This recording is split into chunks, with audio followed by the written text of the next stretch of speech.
Здравейте, приятели! Днес ето искам да ви покажа една дупка. Elmax W Grind с дупка. Желязно дърво дръжка, стабилизиран орех и стабилизиран американски клен.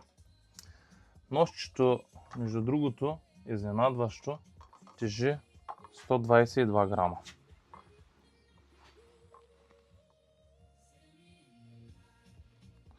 Но, понеже е тънко,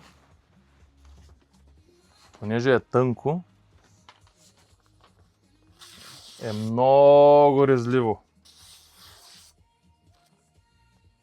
Ето как го държа. –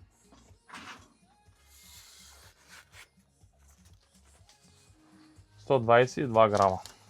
Режат с собствената си тежест. Хубав ден, всичко добро и повече информация може да получите на сайта ми.